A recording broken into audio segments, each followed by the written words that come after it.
वाला टॉपिक छोड़ के बाकी डिस्कस करें।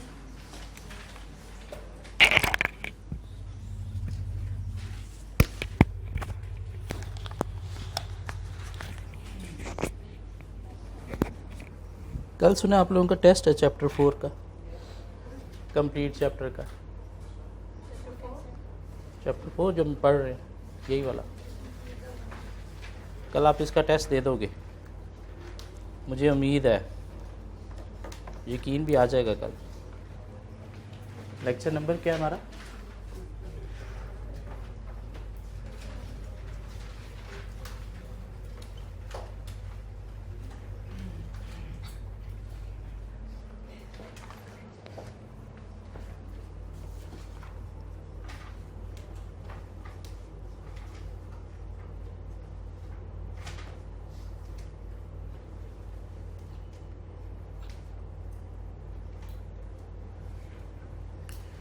जी कि सैम्पलिंग की हम बातें कर रहे थे। दो तरह की होती है, स्टैटिस्टिकल, नॉन स्टैटिस्टिकल। सैंपल के यूनिट सेलेक्ट करने के कुछ मेथड्स हैं, रैंडम सिलेक्शन, सिस्टमैटिक, हैप्पैज़ार्ड, ब्लॉक और sequence, stratification, monetary unit sampling. क्यों सैम्पलिंग करनी है, उसकी कुछ जस्टिफिकेशन, कुछ रीज़न है कि 100% अश्योरेंस नहीं देनी, तो इसलिए हम लेस दैन 100% काम करने के लिए सैम्पल बेस्ड वर्क परफॉर्म करेंगे। टाइम अलाउ नहीं करता, कॉस्ट अलाउ नहीं करता, और रिसोर्सेज की एफिशिएंट डिप्लॉयमेंट के लिए सैम्पलिंग की बेस पर जाएंगे, और स्टाफ के मोरल को मेंटेन रखने के लिए सैम्पलिंग की बेस पर काम करेंगे। सैम्पल के अलावा यूनिट की टेस्टिंग 100% भी हो सकती है, सिलेक्टिव सिलेक्शन के अकॉर्डिंग भी हो सकती है। क्या कहला? और हमने पढ़ लिया, क्या पढ़ लिया? पॉपुलेशन क्या होती है, सैम्पल क्या होता है, पॉपुलेशन की कैरेक्टरिस्टिक्स पढ़ ली। और जो चीज़ पढ़ने वाली थी इस सैम्पलिंग के एरिया में वो क्या था, स्टेप्स इन सैम्पलिंग। कि हमें सैम्पल की बेस पर अगर काम करने जा रहे हैं तो क्या हमें स्टेप्स फॉलो करने हैं। तो टोटल 4 स्टेप्स थे। हमें पहले सैम्पल डिज़ाइन करना है, हमें वो जो सैम्पल चूज़ किया है उस पर ऑडिट प्रोसीजर परफॉर्म करने हैं। ऑडिट प्रोसीजर के बाद सैम्पल का जो रिज़ल्ट निकला है उसको पॉपुलेशन पे अप्लाई करना है, मीन प्रोजेक्शन करनी है, और लास्ट में हमने क्या करना है, रिजल्ट्स को इवैल्यूएट करना है। सैम्पल कैसे डिज़ाइन करना है, उसके लिए सबसे पहले हमने पर्पस ऑफ सैम्पलिंग, मीन हम जो काम करने जा रहे हैं वो क्या करने जा रहे हैं, टेस्ट ऑफ कंट्रोल के लिए करने जा रहे हैं, सब्सटेंटिव प्रोसीजर के लिए करने जा रहे हैं, वो पर्पस डिफाइन करना है, और उसके अकॉर्डिंगली पॉपुलेशन डिफाइन करनी है। टेस्ट ऑफ कंट्रोल अगर हम परफॉर्म करने जा रहे हैं तो हमारी पॉपुलेशन जो है वो क्या होंगी, इंटरनल कंट्रोल सिस्टम या ट्रांजेक्शन्स होंगी या इंटरनल कंट्रोल सिस्टम होगा। हाँ, अगर हम सब्सटेंटिव प्रोसीजर परफॉर्म करने जा रहे हैं तो हमारी पॉपुलेशन क्या होगी, फाइनेंशियल स्टेटमेंट्स या फाइनेंशियल रिकॉर्ड्स। अगर हम टेस्ट ऑफ कंट्रोल परफॉर्म करने जा रहे हैं तो दिस मीन हम डिविएशन को चेक करने जा रहे हैं। Deviation mean control weaknesses. और अगर हम सब्सटेंटिव प्रोसीजर परफॉर्म करने जा रहे हैं तो फिर हम डिविएशन को नहीं, मिस स्टेटमेंट को चेक करने जा रहे हैं। तो अपना दिमाग पहले क्लियर करना जाना है कि आप चेक क्या करने जा रहे हो, जो पर्पस के अकॉर्डिंगली डिफाइन होगा। कि टेस्ट ऑफ कंट्रोल है तो आप डिवीएशन को चेक करने जा रहे हो, सब्सटेंटिव प्रोसीजर है तो मिस स्टेटमेंट को चेक करने जा रहे हो। और अगर test of control deviation check करने जा रहे हो तो आपको डिफाइन करनी है tolerable rate of deviation and expected rate of deviation. Tolerable rate of deviation, the maximum deviation auditor is willing to tolerate to rely on control. और expected rate of deviation, auditor की expectation about deviation जो depend करेगी किस चीज़ पर, एक previous audit experience पर, और दूसरा क्लाइंट के बिजनेस की अंडरस्टैंडिंग नॉलेज पर, कि कितनी को मिसस्टेटमेंट का चांस है यहाँ पे, मिसस्टेटमेंट नहीं, कितनी को कंट्रोल वीकनेसेस का चांस है यहाँ पे। मिसस्टेटमेंट सब्सटेंटिव प्रोसीजर में, डिविएशन टेस्ट ऑफ कंट्रोल में। हाँ, अगर हम पर्पस सब्सटेंटिव प्रोसीजर है तो फिर टॉलरेबल रेट ऑफ डिविएशन या एक्सपेक्टेड रेट ऑफ डिविएशन नहीं, फिर हमें क्या डिफाइन करना होता है, tolerable misstatement, expected misstatement. Tolerable misstatement mean maximum misstatement auditor is willing to tolerate। क्यों? कि इतनी तक अगर मिसस्टेटमेंट है तो auditor is willing to tolerate to give a reasonable assurance कि हाँ सब कुछ ठीक है। और जो एक्सपेक्टेड मिसस्टेटमेंट है ये डिपेंड करती है किस चीज़ पे, 2 फैक्टर्स पे। एक result of test of control पे, जिससे हमें पता चलेगा कि मिसस्टेटमेंट का चांस ज़्यादा है या कम है। क्यों? कंट्रोल सिस्टम के रिजल्ट्स जो हैं वो पॉजिटिव निकले, मीन कंट्रोल सिस्टम स्ट्रॉन्ग है तो मिस स्टेटमेंट के चांस कम है। हाँ, अगर टेस्ट ऑफ कंट्रोल के रिजल्ट नेगेटिव निकले, मीन कंट्रोल वीकनेसेस हैं, दिस मीन मिस स्टेटमेंट का चांस यहाँ पे क्या है, हाई है। दूसरा ये भी डिपेंड करता है ऑडिटर के पास एक्सपीरियंस और नॉलेज ऑफ बिजनेस पे। मेनली किस पे डिपेंड करती है expected misstatement, result of test of control पे। उसके बाद हमने क्या करना है, सैंपल की अप्रोच देखनी है कि इधर हमें स्टेटिस्टिकल के थ्रू जाना है या फिर नॉन स्टेटिस्टिकल। इधर हमें फार्मूला के थ्रू सैंपल साइज डिटरमाइन करना है, प्रोबेबिलिटी थ्योरी रैंडम सिलेक्शन करनी है, या फिर हमने जजमेंटल बायस सिलेक्शन करनी है। उसके बाद हमने क्या करना है, सैंपल का मेथड देखना है कि यूनिट कैसे सिलेक्ट करने हैं, और सैंपल साइज़ जो है वो हमने डिटरमाइन करना है। और सैंपल साइज़ जो है कुछ फैक्टर्स पे डिपेंड करता है। अगर हम परफॉर्म करने जा रहे हैं टेस्ट ऑफ कंट्रोल, तो सैंपल साइज़ अफेक्ट होगा टॉलरेबल रेट ऑफ डिविएशन से, एक्सपेक्टेड डिविएशन से, लेवल ऑफ एश्योरेंस से, रिलायंस ऑन कंट्रोल से। और अगर टॉलरेबल रेट ऑफ डिविएशन जो है वो कम है तो सैंपल साइज़ हमें लार्ज करना पड़ेगा। Tolerable rate of deviation large हमने किया है तो सैंपल साइज़ हमें स्मॉल करना पड़ेगा। मीन इसके साथ इसका इन्वर्स रिलेशनशिप है। Expected rate of deviation high है तो सैंपल साइज़ भी हमें लार्ज रखना पड़ेगा। लेवल ऑफ एश्योरेंस हमें हाई देनी है तो सैंपल साइज़ हमें लार्ज रखना पड़ेगा। रिलायंस ऑन कंट्रोल हम ज़्यादा करना चाहते हैं, मीन कंट्रोल्स की बेस पर टेस्टिंग ज़्यादा करना चाहते हैं, तो फिर हमें सैंपल साइज़ लार्ज रखना पड़ेगा।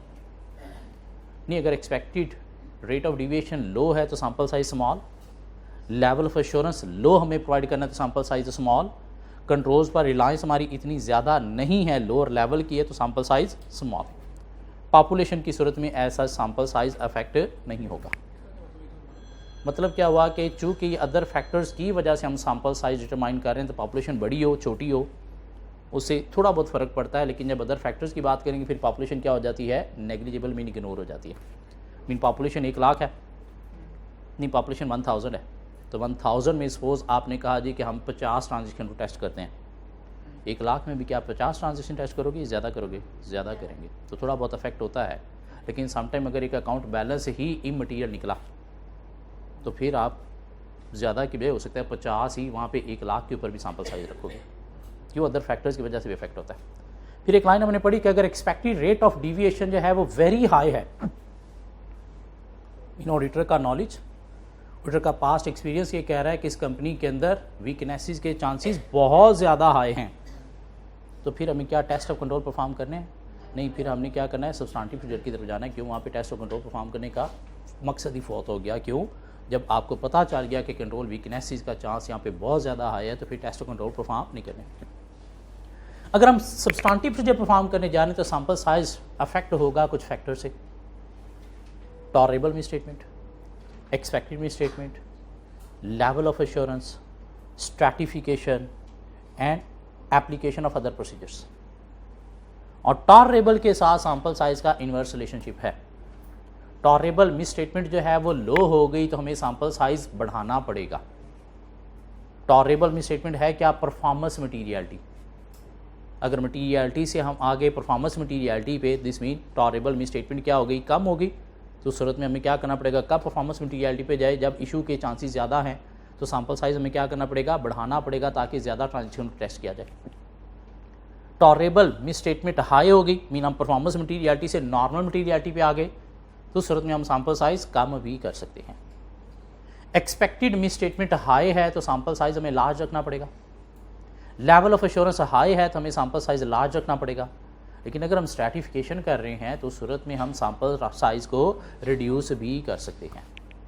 हाँ, अगर हम अदर प्रोसीजर्स के थ्रू एप्लीकेशन कर रहे हैं, अदर प्रोसीजर्स के थ्रू भी चेकिंग कर रहे हैं, तो सैंपल साइज स्मॉल किया जा सकता है। हाँ, अगर अदर प्रोसीजर परफॉर्म नहीं हो रहे तो फिर हमें सैंपल साइज लार्ज रखना पड़ेगा।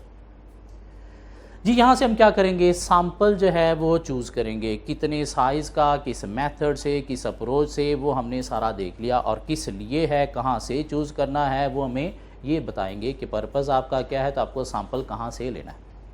ठीक हो गया। और हमने डिफाइन कर लिया अपना tolerable rate of deviation test of control के लिए और tolerable misstatement substantive procedure के लिए।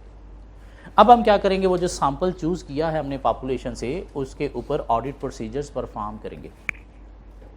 ऑडिट प्रोसीजर परफॉर्म करने के बाद जो रिजल्ट्स निकलेंगे सैंपल के, उनको पॉपुलेशन पे अप्लाई करेंगे। मीन सैंपल के रिजल्ट्स को पॉपुलेशन पे अप्लाई करना, इसको एक टर्म दी जाती है क्या? प्रोजेक्शन करना। और उसके बाद हम क्या करेंगे? रिजल्ट्स को इवैल्यूएट करेंगे। कैसे? कि वो जो सैंपल के थ्रू हमने रिजल्ट्स निकाल के पॉपुलेशन पे अप्लाई किए, टेस्ट ऑफ कंट्रोल है तो हमें कुछ एक्चुअल डिविएशन आइडेंटिफाई होंगी, एक्चुअल डिविएशन आइडेंटिफाई होंगी जो सैंपल के थ्रू हमने प्रोसीजर परफॉर्म करके डिविएशन आइडेंटिफाई की टेस्ट ऑफ कंट्रोल में, वो क्या हो गई, एक्चुअल डिविएशन आइडेंटिफाई हो गई। उन एक्चुअल डिविएशन को प्रोजेक्टिव डिविएशन भी बोला जाता है। क्यों, आपने पॉपुलेशन पे अप्लाई कर दी, मीन सैंपल आपने लिया 50 का, टेस्ट ऑफ कंट्रोल आपने परफॉर्म किए, उसके अंदर से जो है वो 10 डिविएशन आपको आइडेंटिफाई हुई, 10 आउट ऑफ 50 कितने परसेंट, 20%। दिस मीन 20% पॉपुलेशन क्या है, कंट्रोल्स परफॉर्म नहीं कर रहे। क्या कहला, अब ये 20 हमारे पास डिविएशन सैंपल से आइडेंटिफाई हुई 20%। अब हम देखेंगे हमारा टॉलरेबल रेट ऑफ डिविएशन कितना था। अगर तो ये उससे कम है तो कंट्रोल्स अफेक्टिवली वर्क कर रहे हैं, मीन रिलायबल है, और अगर ये उससे ज़्यादा है तो कंट्रोल्स अफेक्टिवली वर्क नहीं कर रहे। ये क्या है, इवैल्यूएट कर रहे हैं हम रिजल्ट्स को। रिजल्ट्स को कैसे इवैल्यूएट करना है कि वो जो हमारे पास एक्चुअल डिविएशन, जिसको हमने नाम क्या दिया, प्रोजेक्टेड डिविएशन, उसको कंपेयर करेंगे किसके साथ, टॉलरेबल रेट ऑफ डिविएशन के साथ। अगर टॉलरेबल रेट ऑफ डिविएशन से बिलो है प्रोजेक्टेड डिविएशन तो this mean control system affective है। क्यों, उसके अंडर नहीं, हमारी जो प्रोजेक्टेड डिविएशन है वो टॉलरेबल से ज़्यादा निकली, this mean control system affective नहीं है। हमें क्या करना चाहिए, अफेक्टिव है तो रिड्यूस सब्सटेंटिव प्रोसीजर पे जाना चाहिए। वेरी फर्स्ट पेज बुक का हमने एक चार्ट पढ़ा था, क्या कहला है, कंट्रोल सिस्टम अफेक्टिव है तो हमें रिड्यूस सब्सटेंटिव प्रोसीजर पे जाना है, और अगर कंट्रोल सिस्टम अफेक्टिव नहीं है तो फिर हमें किस तरफ जाना है, लार्ज सब्सटेंटिव प्रोसीजर की तरफ जाना है। मीन यूँ हम क्या करेंगे, इवैल्यूएट करेंगे results of test of control. अगर हम सब्सटेंटिव प्रोसीजर परफॉर्म करने जा रहे हैं तो सैंपल के ऊपर जब हमने प्रोसीजर परफॉर्म किए तो हमें कुछ मिस स्टेटमेंट आइडेंटिफाई होंगी, उनको पॉपुलेशन पे अप्लाई करेंगे तो वो क्या बन गई, प्रोजेक्टेड मिस स्टेटमेंट। उसको कंपेयर करेंगे किसके साथ, टॉलरेबल मिस स्टेटमेंट के साथ, कि अगर projected misstatement tolerable misstatement से बिलो है तो financial semester true and fair है, हमें एक्स्ट्रा कुछ करने की ज़रूरत नहीं है। और अगर projected misstatement tolerable misstatement से ज़्यादा निकली, this mean material misstatements हैं, financial statements true and fair नहीं है, उस वक्त में हमने क्या करना है, कुछ फर्दर ऑडिट प्रोसीजर और परफॉर्म करने हैं और इम्पैक्ट ऑन ऑडिट रिपोर्ट देखना है। सो 4 हमारे पास स्टेप्स हैं सैम्पलिंग के, सैंपल डिज़ाइन करना, सैंपल के ऊपर ऑडिट प्रोसीजर परफॉर्म करना, सैंपल के रिजल्ट्स पॉपुलेशन पे अप्लाई करते हुए प्रोजेक्शन करना, मीन प्रोजेक्टेड डिविएशन या प्रोजेक्टेड मिस स्टेटमेंट आइडेंटिफाई करना, और उसके बाद रिजल्ट्स को इवैल्यूएट करना, कैसे प्रोजेक्टेड को कंपेयर करते हुए विद टॉलरेबल। ये बात समझ आती है। हाँ, सैंपल कैसे डिज़ाइन करना है उसके लिए हमने पहले पर्पस पॉपुलेशन डिफाइन करनी है, फिर हमने डिविएशन या मिस स्टेटमेंट डिफाइन करनी है, और अगर हम टेस्ट ऑफ कंट्रोल परफॉर्म करने जा रहे हैं तो tolerable rate of deviation, expected rate of deviation हमने डिफाइन करना है। सब्सटेंटिव प्रोसीजर परफॉर्म करने जा रहे हैं तो टॉलरेबल मिस स्टेटमेंट और एक्सपेक्टेड मिस स्टेटमेंट डिफाइन करनी है। उसके बाद सैंपल की अप्रोच देखनी है कि हमें स्टैटिस्टिकल से जाना है, नॉन स्टैटिस्टिकल से जाना है। सैंपल का मेथड हमने सिलेक्ट करना है कि कैसे हमने यूनिट सेलेक्ट करने हैं, सैंपल का साइज़ हमने डिटरमाइन करना है, और अगर स्टैटिस्टिकल सैम्पलिंग की तरफ जा रहे हैं तो वहाँ पे सैंपल का साइज़ एक फार्मूला के थ्रू डिटरमाइन हो जाएगा NCR NPR में। हाँ, अगर हम नॉन स्टैटिस्टिकल में जा रहे हैं तो फिर वहाँ पे हमें सैंपल साइज़ डिटरमाइन करना पड़ेगा। आइए अगर हम थोड़ा सा और नीचे चलें,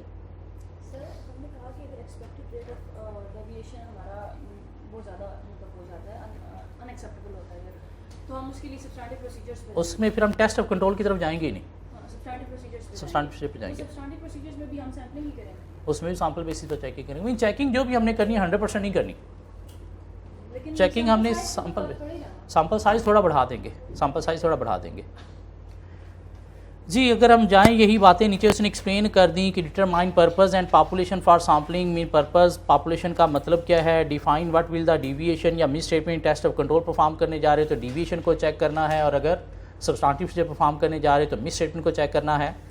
determine tolerable rate of deviation, expected rate of deviation. Tolerable rate of deviation का मतलब क्या है, rate of deviation in internal control procedure set by the auditor in respect of which the auditor obtains assurance that the actual rate of deviation in the population does not exceed rate of deviation set by the auditor। ये मतलब क्या हुआ, maximum rate of deviation auditor is willing to tolerate to rely on control system। expected rate of deviation क्या है, determination of expected rate of deviation depends upon experience of population in previous audit। Mean पिछले सालों के audit experience आपको बताएंगे कि इस company में expected rate of deviation high है या फिर लो है। और दूसरा डिपेंड करता है auditors understanding of business, particularly results of risk assessment procedure. Mean planning stage पे जो आपने क्लाइंट के बिजनेस की अंडरस्टैंडिंग ली, रिस्की एरियाज हाईलाइट किए, उसके अकॉर्डिंगली भी आपको पता चलेगा कि यहाँ पे डिवीजन के चीज़ हाई हैं या फिर लो हैं। ये 2 पॉइंट हमें रटा लगाना पड़ेंगे, पेपर में स्ट्रेट फॉरवर्ड 1-2 दफ़ा टेस्ट हो चुके हैं। टॉलरेबल मिसस्टेटमेंट का मतलब क्या है? It is the amount of misstatement set by the auditor for which auditor obtain assurance that actual amount of misstatement in population does not exceed from the set amount. Tolerable misstatement is the application of performance materiality to sampling approach. In simple word, tolerable misstatement क्या है? Maximum misstatement auditor is willing to tolerate to give a reasonable assurance, and it is influenced by performance materiality. और expected misstatement क्या है? 2 सूरतों में ये determine की जा सकती है, एक result of test of control पे डिपेंड करती है और दूसरा experience of population previous audit. Mean पिछले सालों में जो आपने ऑडिट किया तो वहाँ से भी आपको पता चलेगा कि इस कंपनी में मिसस्टेटमेंट के चांसेस हाई हैं या फिर लो हैं। और उसके बाद आपने क्या करना है जी, सैंपल की अप्रोच देखनी है, स्टैटिस्टिकल या नॉन स्टैटिस्टिकल, मेथड सेलेक्ट करना है, सैंपल का साइज डिटरमाइन करना है, साइज कैसे डिटरमाइन करना है, ये फैक्टर्स हम डिस्कस कर चुके हैं। अब बात आ गई कि अब आपने सैंपल जो चूज़ किया उस पर ऑडिट प्रोसीजर्स परफॉर्म करने हैं। ऑडिट प्रोसीजर परफॉर्म करते वक्त आपने कुछ चीज़ें जो है वो हमें कुछ 2-3 एग्जाम्पल उसने दी हैं कि सपोज़ आप क्या करने जा रहे थे, कोई चेक कंपनी के वेरीफाई करने जा रहे थे पेमेंट्स के या रसीट के, और उसमें आपने देखा कि अगर कोई चेक जो है वो कैंसल्ड है, मीन डिसऑनर्ड है। क्यों? बैंक रिकन्सिलिएशन में हम क्या करने जा रहे होते हैं? अनप्रेजेंटेड अनक्रेडिटेड चेक को वेरीफाई करने जा रहे होते हैं। तो अगर कोई डिसऑनर या कैंसल चेक आपके सैंपल में आ गया तो फिर आपने क्या करना है, उसके अलावा वेरी उससे प्रीवियस या उससे नेक्स्ट जो है वो चेक वो सिलेक्ट करके टेस्टिंग करनी है। मीन एक चीज़ है ही कैंसिल, एक चीज़ है ही डिसऑनर्ड, तो उसकी बेस पर कुछ वेरिफिकेशन तो नहीं ना होगी कि किस पीरियड में ये जाके कैश हुआ है। तो फिर हम क्या करेंगे, कैंसिल चेक की सूरत में वेरी प्रीवियस या नेक्स्ट जो है वो चेक वो हम चूज़ करके उस पर फिर प्रोसीजर परफॉर्म करेंगे। मीन ये कोई सिनेरियो के अंदर भी इस तरह की कोई एग्जाम्पल आ सकती है कि ऑडिटर जो है बैंक रिकन्सिलिएशन को वेरीफाई करने गया था, एक सैंपल उसने चूज़ किया, उसके अंदर से कुछ चेक जो है वो कैंसिल या डिसऑनर निकल आए, तो अब आप ऑडिटर को सजेस्ट करें क्या करना चाहिए। तो कैंसिल या डिसऑनर चेक की सूरत में आपने क्या करना है, वेरी प्रीवियस या वेरी नेक्स्ट चेक को फिर सैंपल में चूज़ करना है, उसको इग्नोर कर देना है। एक और एग्जांपल दी कि अगर कोई आइटम जो है वो मिसिंग है, मीन कोई चेक मिसिंग है, आप वेरीफाई करेंगे लेकिन आगे चेक रिकॉर्ड में पड़ा ही नहीं था, बैंक स्टेटमेंट के अंदर लिखा हुआ है लेकिन कंपनी के रिकॉर्ड में हमें उसकी कोई कॉपी नहीं मिली। तो उस वक्त में आपने क्या करना है, तो आपने वो जो मिसिंग आइटम है, ये क्या है, मिसिंग नहीं होनी चाहिए ना। मीन अगर कोई चीज़ बैंक स्टेटमेंट में लिखी हुई है तो आपके पास रिकॉर्ड में भी उसकी कॉपी होनी चाहिए। हाँ, क्या ख्याल है? और अगर नहीं है तो क्या कंपनी के कंट्रोल ठीक है?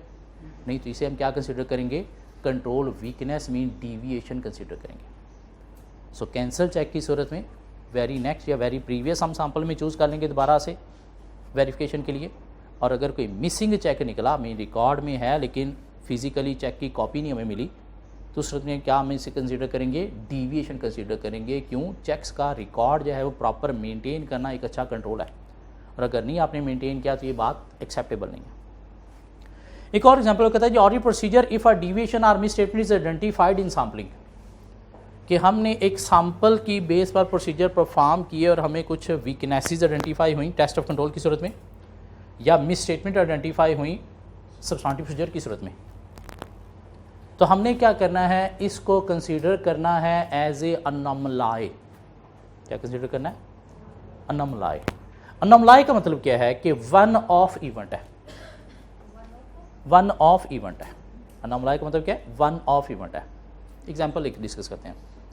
हम सपोज एक कंपनी के चार्टर्ड अकाउंटेंट हैं और हमें कहीं कुछ दिन के लिए छुट्टी पे जाना है, और हमारे अलावा और कोई काम करने के लिए बंदा कंपनी के अंदर अकाउंटेंसी का है नहीं।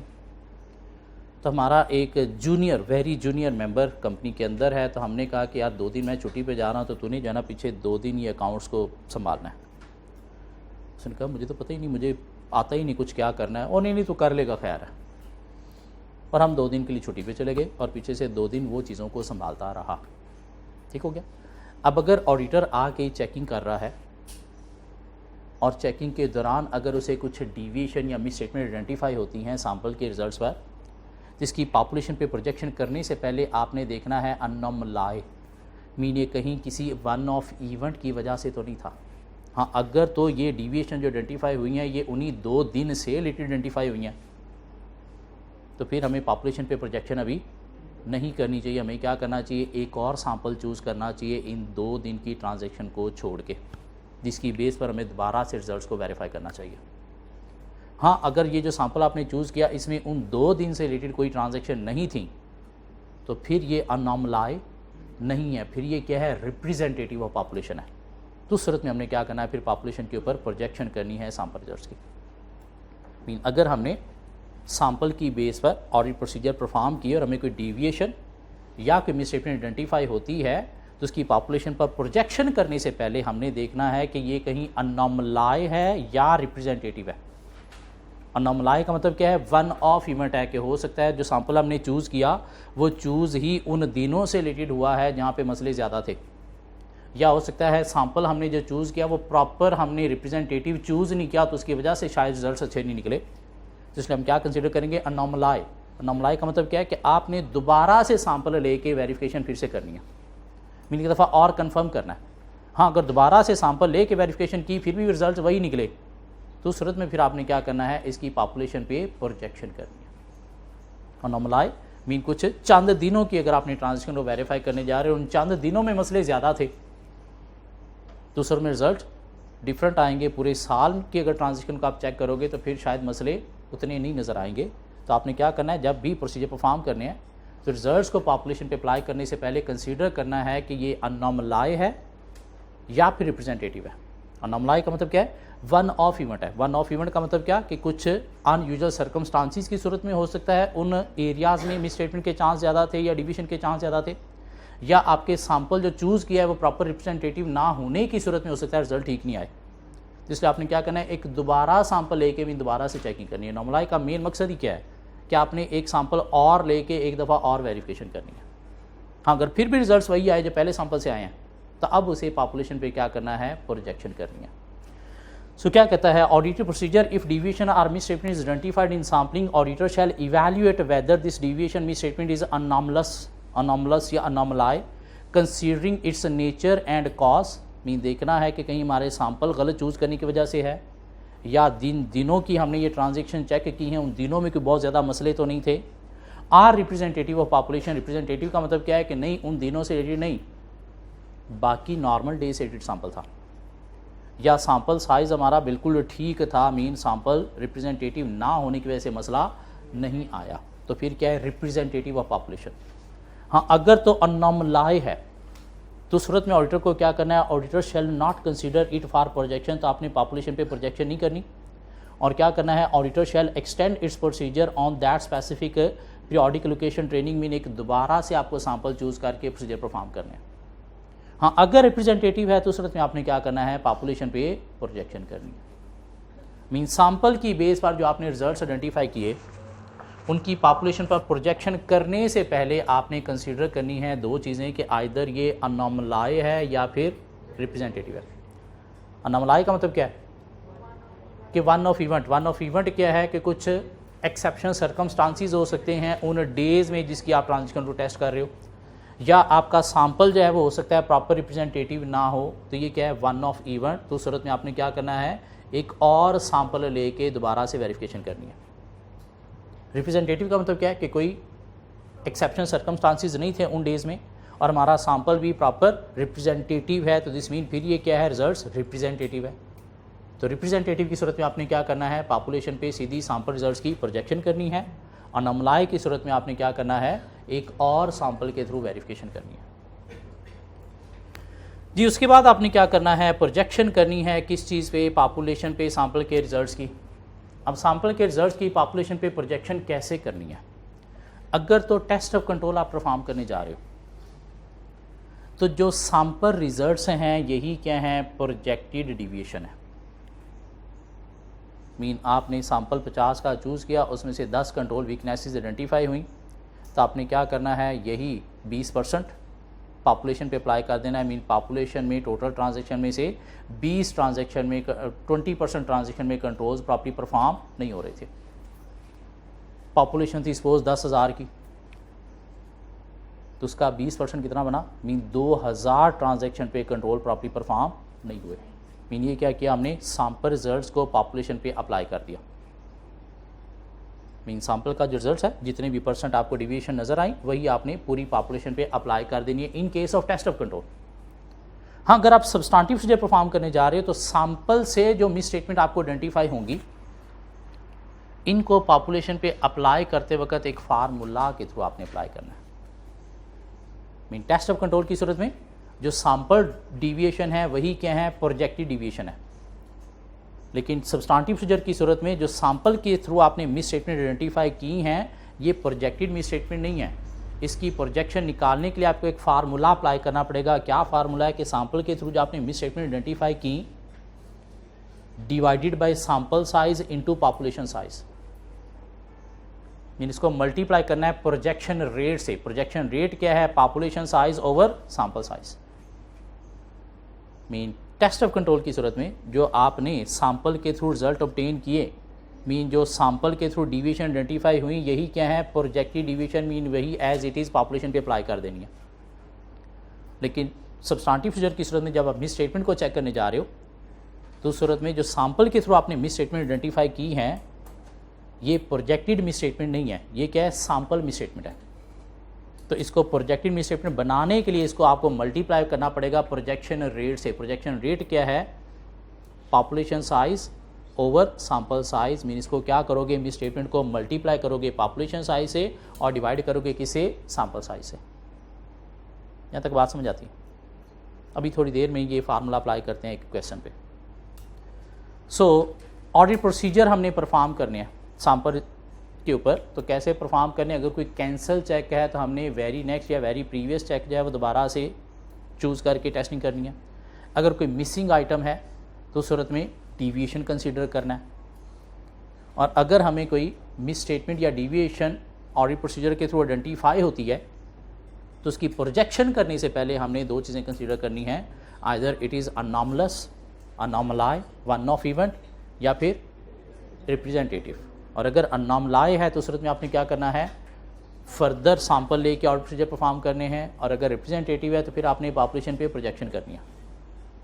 अब प्रोजेक्शन कैसे करनी है कि in case of test of control जो सैंपल डिविएशन है वही क्या है, प्रोजेक्टेड डिविएशन है, नहीं उसको पॉपुलेशन पे अप्लाई कर देना। इन केस ऑफ मिस स्टेटमेंट जो सैंपल मिस स्टेटमेंट आपने आइडेंटिफाई की है सैंपल की बेस पर, ये प्रोजेक्टेड मिस स्टेटमेंट नहीं है। इसको प्रोजेक्टेड मिस स्टेटमेंट बनाने के लिए हमें क्या करना पड़ेगा, इस मिस स्टेटमेंट को मल्टीप्लाई करना पड़ेगा प्रोजेक्शन रेट से। प्रोजेक्शन रेट क्या है, population size over sample size. उसके बाद हमने रिजल्ट्स को इवैल्यूएट करना है। रिजल्ट्स को कैसे इवैल्यूएट करना है कि जो हमने प्रोजेक्टेड डिविएशन आइडेंटिफाई की हैं, इसको कंपेयर करेंगे किसके साथ, टॉलरेबल रेट ऑफ डिविएशन के साथ। और अगर प्रोजेक्टेड रेट ऑफ डिविएशन जो है वो below tolerable rate of deviation है, this mean internal control system effective है, ऑडिटर कंट्रोल सिस्टम पर रिलाई करेगा और रिड्यूस सब्सटेंटिव प्रोसीजर की तरफ जाएगा। क्या कहना है? और अगर projected deviation above tolerable rate of deviation है, दिस मीन ऑडिटर कंट्रोल्स पर रिलाई नहीं करेगा। मीन कंट्रोल सिस्टम वीक है तो ऑडिटर क्या करेगा, टेस्ट ऑफ डिटेल की एक्सटेंट को इंक्रीज कर देगा। मीन सब्सटेंटिव प्रोसीजर हमने हर सूरत परफॉर्म करने हैं, ठीक है। अगर टेस्ट ऑफ कंट्रोल के रिजल्ट से हम सेटिस्फाई हैं तो सब्सटेंटिव प्रोसीजर हमने मेन एरियाज पर परफॉर्म करने हैं। मीन रिड्यूस्ड वॉल्यूम में वेरी फर्स्ट पेज हमारी बुक का। और अगर टेस्ट ऑफ कंट्रोल के रिजल्ट से हम सेटिस्फाई नहीं है, मीन कंट्रोल्स इफेक्टिव नहीं है, तो उसमें हमने क्या करना है, सब्सटेंटिव प्रोसीजर लार्ज वॉल्यूम में परफॉर्म करें। मीन हर एरिया को डिटेल में चेक करना है। वेरी फर्स्ट लेक्चर हमारा। कम करने का मतलब क्या है कि मेन एरियाज को डिटेल में चेक करना है, हर अकाउंट बैलेंस को डिटेल में चेक नहीं करना। रिड्यूस सब्सटेंटिव प्रोसीजर का मतलब क्या है कि हमने सिर्फ मेन जो बड़ी बड़ी अमाउंट वाले अकाउंट बैलेंस है उनको डिटेल में चेक करना है, हर अकाउंट बैलेंस को डिटेल में चेक नहीं करना। लार्ज वॉल्यूम सब्सटेंटिव प्रोसीजर का मतलब क्या है कि हर अकाउंट बैलेंस को डिटेल में चेक करना है, सैंपल साइज भी लार्ज रखना है। रिड्यूस का मतलब क्या कि मेन को चेक करना है और सैंपल साइज भी हमने क्या रखना है, कम रखना है। तो पहले दो पॉइंट हमें आइडेंटिफाई होते हैं कि अगर आपने प्रोजेक्टेड डिवीएशन जो आइडेंटिफाई की है उसको कंपेयर करना है किसके साथ, टॉलरेबल रेट ऑफ डिवीएशन के साथ। और अगर projected rate of deviation below tolerable rate of deviation है तो सूरत में आपने क्या कंसिडर करना है कि कंट्रोल्स इफेक्टिवली वर्क कर रहे हैं। Mean internal control system strong है, ऑडिटर कंट्रोल्स पर रिलाई करेगा और क्या करेगा, डिक्रीज करेगा सब्सटेंटिव प्रोसीजर को। टॉलरेबल किन बेसिस पे डिफाइन किया जाता है, ये हमने स्टार्ट में देख लिया कि tolerable rate of deviation auditor की पास्ट एक्सपीरियंस या क्लाइंट के बिजनेस की अंडरस्टैंडिंग पे डिपेंड करता है। एनवायरनमेंट देख के पता चलता है कि यहाँ पे इतने को मसले तो हो ही सकते हैं। मीन टेस्ट ऑफ कंट्रोल आप परफॉर्म करने जा रहे हो तो कंट्रोल्स हम भी ज़िंदगी में 100% पूरी फॉलो नहीं करते, तो कंपनी भी फॉलो नहीं करेगी। तो हमने कहा जी इतने को मसले तो हो सकते हैं, वो जो इतने को हैं 6 को हो सकते हैं, वो क्या है, टॉलरेबल रेट ऑफ डिविएशन। तो प्रोजेक्टेड क्या है, जो सैंपल के थ्रू हमने आइडेंटिफाई किया, तो उसको कंपेयर करेंगे टॉलरेबल के साथ। अगर उसे बिलो है दिस मीन कंट्रोल सिस्टम ठीक है, रिड्यूस सब्सटेंटिव प्रोसीजर पे चलेंगे। और अगर projected rate of deviation higher है than tolerable rate of deviation, तो सूरत में क्या है, हमें कंट्रोल्स पर रिलाई नहीं करना। क्यों, कंट्रोल्स इफेक्टिवली ऑपरेट नहीं कर रहे, तो सूरत में हमें क्या करना है, लार्ज वॉल्यूम सब्सटेंटिव प्रोसीजर की तरफ जाना है। मीन टेस्ट ऑफ डिटेल की एक्सटेंट को हमने क्या करना है, इंक्रीज़ कर देना, सैंपल साइज भी इंक्रीज़ करना है उसमें, और हर एरिया को डिटेल में चेक करना है। ये मतलब है, और दूसरा मतलब है कि सिर्फ मेन एरिया को डिटेल में चेक करना है। कंट्रोल्स पर रिलाई कब करोगे, जब कंट्रोल सिस्टम आपने चेक कर लिया कि ठीक है, दिस मीन कंट्रोल्स ठीक हैं, और जब आप कंट्रोल्स पर रिलाई करते हो तो अपनी सब्सटेंटिव प्रोसीजर को रिड्यूस करते हो। सैंपल क्यों बढ़ाएंगे, नहीं देखो, वो अगर आप सिर्फ टेस्ट ऑफ कंट्रोल की बेस पर रिजल्ट चेक करना चाहते हो, सब्सटेंटिव प्रोसीजर परफॉर्म नहीं करना चाहते, तो उस सूरत में सिर्फ टेस्ट ऑफ कंट्रोल की बेस पर चेकिंग करना चाहते हो, तो फिर आप लार्ज सैंपल साइज पे चलोगे। ठीक हो गया, ये उसके साथ लिंक नहीं है। ठीक हो गया। अब बात आ गई कि आपने जो प्रोजेक्टेड मिस स्टेटमेंट आइडेंटिफाई की उसको कंपेयर करना है टॉलरेबल मिस स्टेटमेंट के साथ। टॉलरेबल मिस स्टेटमेंट थी आपकी सपोज 50,000, प्रोजेक्टेड मिस स्टेटमेंट आपकी आई 45,000। तो सब कुछ ओके, कुछ एक्स्ट्रा करने की ज़रूरत है नहीं, ख़त्म हो गया। Financial statements give and fair. और अगर आपकी प्रोजेक्टिव मिस स्टेटमेंट जो है वो आई है 70,000, टॉलरेबल मिस स्टेटमेंट थी 50,000, अब क्या करना है, अब हमें दोबारा से सैंपल साइज़ को एक्सटेंड करके एक दफ़ा और चेकिंग करनी है क्या वाकई ही ये मिस स्टेटमेंट है, और उसके बाद ऑडिट रिपोर्ट पे इम्पैक्ट कंसिडर करना है। Evaluation results of test of detail, if projected misstatement is below tolerable misstatement, population is not materially misstated, mean ये हमारा कंक्लूजन निकला, no further work is necessary, financial statements give and fair view. और अगर projected misstatement above tolerable misstatement निकली, mean tolerable 50 थी, projected 70 निकली, sample has not provided a reasonable basis for conclusion about population, mean sample के through हमें सही results नहीं मिले, that has been tested, in this situation auditor shall revise the nature, timing, extent of audit procedures। Mean हमें दोबारा से checking करनी है कुछ और एरियाज़ की भी, क्यों मिस स्टेटमेंट आइडेंटिफाई हो रही है, to identify hidden misstatement. इसके साथ एक लाइन और लिख लें, and auditor should consider impact on audit report, and auditor should consider impact on audit report.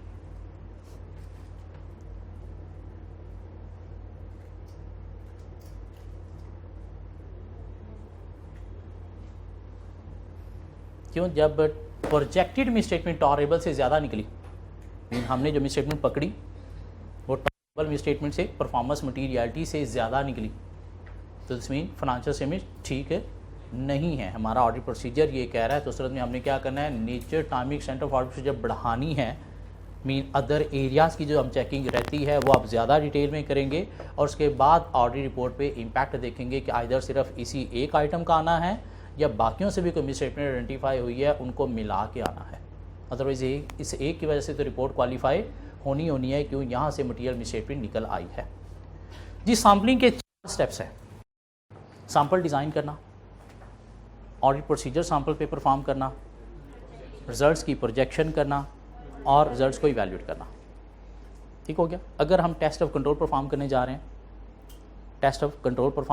रहे हैं, तो उस सूरत में हम सैंपल चूज़ करेंगे कैसे, वो देख लिया हमने, उस पर प्रोसीजर अप्लाई करने के बाद हम देखेंगे कि अगर कोई डिविएशन आइडेंटिफाई हुई है तो हमने कंसीडर करना है वेदर इट इज़ अनॉमलस और रिप्रेजेंटेटिव ऑफ पॉपुलेशन।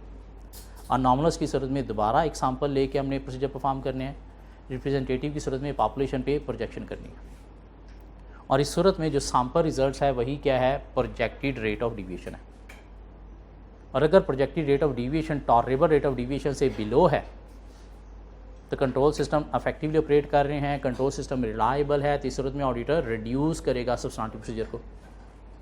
और अगर projected rate of deviation above tolerable rate of deviation है तो कंट्रोल सिस्टम रिलायबल नहीं है, वीक है, तो ऑडिटर क्या करेगा, एक्सटेंड कर देगा क्या, अपनी टेस्ट ऑफ डिटेल को। क्या कहला। फिर अब चले गया मिस स्टेटमेंट आइडेंटिफाई करने जा रहे हैं, मीन सब्सटेंटिव प्रोसीजर परफॉर्म करने जा रहे हैं। तो उस सूरत में जो सैंपल मिस स्टेटमेंट है ये प्रोजेक्टिव मिस स्टेटमेंट नहीं है। इसके लिए हमें क्या करना पड़ेगा, प्रोजेक्टेड मिस स्टेटमेंट निकालना पड़ेगी। कैसे, sample miss statement into projection rate, mean multiply by population size divide by sample size. अब इस प्रोजेक्टेड मिस स्टेटमेंट को हम कंपेयर करेंगे टॉलरेबल मिस स्टेटमेंट के साथ।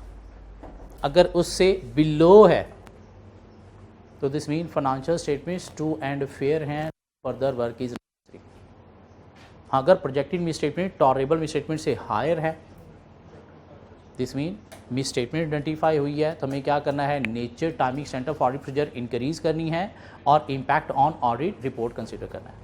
एक एग्जांपल हमें मिलेगी नीचे जी। टेस्ट ऑफ कंट्रोल की सूरत में पॉपुलेशन साइज है 550 और सैंपल साइज है 50। टॉलरेबल रेट ऑफ डिविएशन 10% और tolerable misstatement test of control की सूरत में एप्लीकेबल नहीं है, क्यों, यहाँ पे हमने डिविएशन को देखना होता है। और टेस्ट ऑफ डिटेल की सूरत में अगर हम देखें तो पॉपुलेशन है 10 मिलियन, सैंपल है 2 million, tolerable rate of deviation उस सूरत में एप्लीकेबल नहीं है। हाँ, टॉलरेबल मिस स्टेटमेंट उस सूरत में कितनी है, 175,000। कहते हैं assume you are performing test of control. तो हम पहला कॉलम देखेंगे, टेस्ट ऑफ डिटेल वाले को अभी फिलहाल इग्नोर कर देंगे। Calculate projected rate of deviation and evaluate result if 4 deviations are found in the sample. Mean sample के थ्रू आपने प्रोसीजर परफॉर्म किया तो 4 डिविएशंस आइडेंटिफाई हुई, तो 4 क्या हैं, सैंपल की डिविएशन, तो इसी को ही हम प्रोजेक्टेड डिविएशन कंसीडर करेंगे। कैसे, 4 हैं तो हम 4 को हमने लिए हैं कितने के सैंपल से, 50 से, तो इसको डिवाइडेड बाय 50 करके हमने जाना है किसमें, पॉपुलेशन में, और पॉपुलेशन कितनी है 550। क्या कहला है। सो हम देखेंगे जी कितने % ये डिविएशन है सैंपल की। 50 का सैंपल था, 4 डिविएशन है, तो 4 डिवाइड बाई 50 इंटू 100 किया, तो दिस मीन 8% हमें कंट्रोल वीकनेसेस आइडेंटिफाई हुई सैंपल के थ्रू। अब कहता है जी calculate projected rate of deviation and evaluate result if 4 deviation are found in the sample.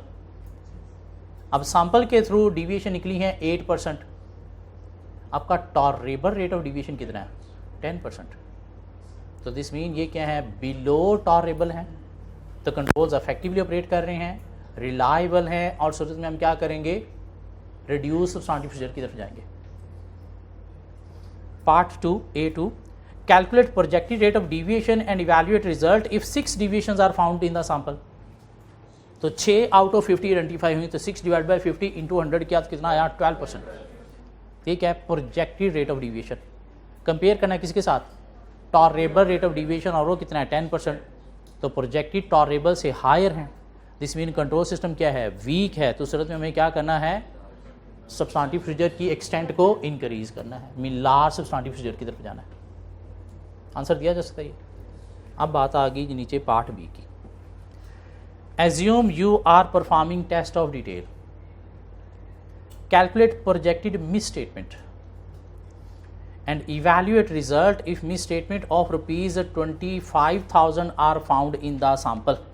Sample में 25,000 की मिस स्टेटमेंट जो है वो आइडेंटिफाई हुई है, तो आपने रिजल्ट्स को इवैल्यूएट करना है। और सैंपल मिस स्टेटमेंट हमने देखा था जी प्रोजेक्टेड मिस स्टेटमेंट नहीं होती, तो हमें इसे प्रोजेक्टेड मिस स्टेटमेंट बनाने के लिए एक फार्मूला अप्लाई करना होता है। क्या फार्मूला था हमारे पास, ये सेकंड वाला, मिस स्टेटमेंट जो सैंपल के थ्रू आइडेंटिफाई हुई है कितनी, 25,000 डिवाइड बाय सैंपल, सैंपल कितना था वहाँ पे 2 मिलियन, इंटू पॉपुलेशन कितनी थी 10 मिलियन। तो अगर हम ये फार्मूला अप्लाई करें तो हमारे पास जो है वो मिस स्टेटमेंट आ जाएगी कितनी प्रोजेक्टेड 8% नहीं 125,000। 125,000 को किसके साथ कंपेयर करना है टॉलरेबल मिस स्टेटमेंट के साथ, वो कितनी है 175, तो से बिलो है। This mean financial statements true and fair हैं, no further work is required. जी सर प्रोजेक्टिव मिस स्टेटमेंट कैसे निकाली? सैंपल की उसने कहा जी मिस स्टेटमेंट कितनी है आपके पास 25,000, तो ये प्रोजेक्टिव नहीं है। हम क्या करेंगे प्रोजेक्टिव निकालेंगे, ये miss statement divided by sample into population, mean इसको प्रोजेक्शन रेट से मल्टीप्लाई करेंगे। प्रोजेक्शन रेट क्या है population size over sample size, ठीक हो गया।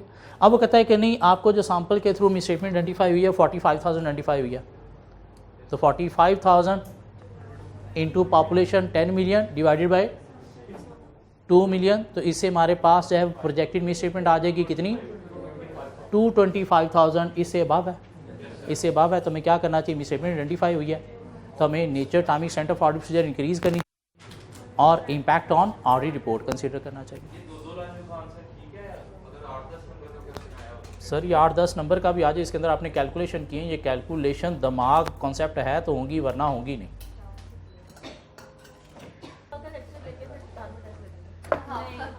चलो यूँ कर लेना, कल लेक्चर लेके क्लास से पहले तो आप लोग नहीं ना टेस्ट देने आते, क्या कल क्लास में पता नहीं कैसे आते हैं,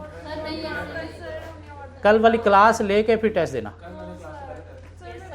चलो क्लास से पहले दे देना, कल टेस्ट होगा हमारा, क्लास से पहले भी दिया जा सकता है बाद में भी दिया जा सकता है, कौन सा भी बन चुका है।